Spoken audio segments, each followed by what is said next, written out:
To an ongoing interview with President Marcos. Let's listen in. Kung saan. Sabi to an official authority, sasabihin nagsusurrender na ako. Alam ko may court order na, may arrest order na ako, kaya magsusurrender na ako. Hindi ganyan yung nangyari. Ang nangyari, napilitan siyang lumabas dahil malapit na ang pulis sa kanya. To his credit, ang sabi niya, yung mga follower niya, magpapakamatay para sa kanya. At ayaw niyang mangyari yun.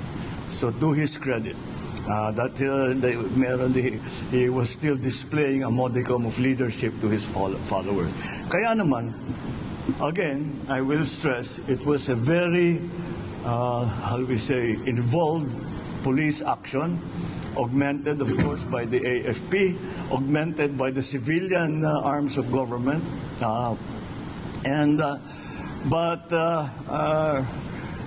it was, once again, it was really through the efforts of what our policemen did.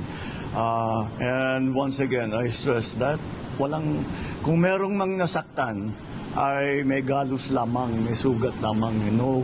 No major injuries were sa tulukan, sa girian.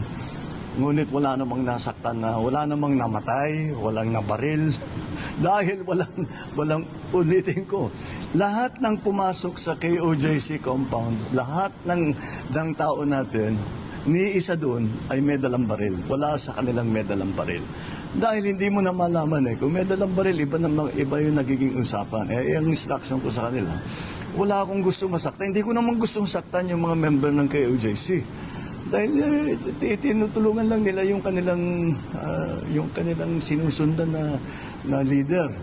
Okay, bakit natin sila sasaktan? Ba't pa tayo magdadala ng baril?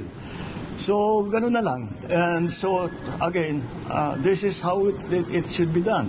You can't do this without hurting anyone. You can't do this without shooting anyone. That is what police work is meant to be. And this is police work at its best. Kaya congratulations sa lahat ng ating mga kapulisan, yung na-involved, yung behind the scenes na na-involved, ang ating Chief PNP ay talagang all the time, araw-araw nagre-report sa akin, sometimes 2-3 times a day, kung ano yung mga pangyayari doon sa Davao. So,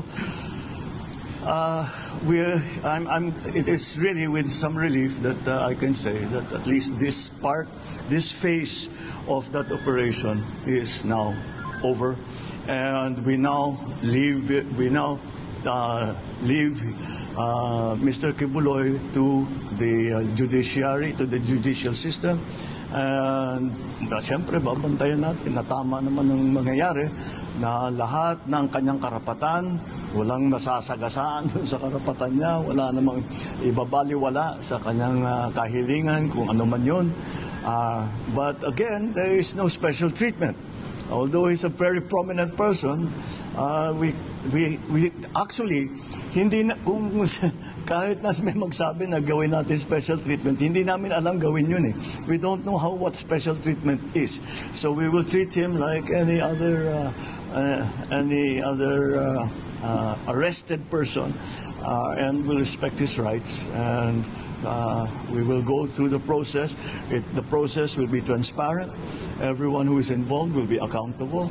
And we will demonstrate once again to the world that our judicial system in the Philippines is active, is vibrant, and is working well. All right? Thank you. Okay, thank you.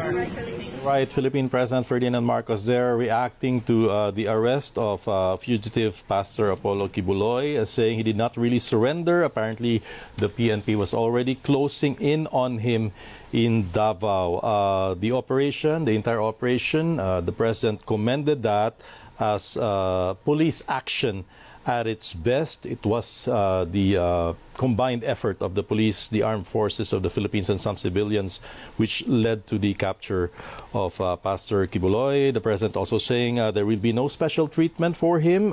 He will be treated and accorded the rights of an arrested person. The President also mentioning that this incident demonstrates to the world that the Philippine justice system is running well.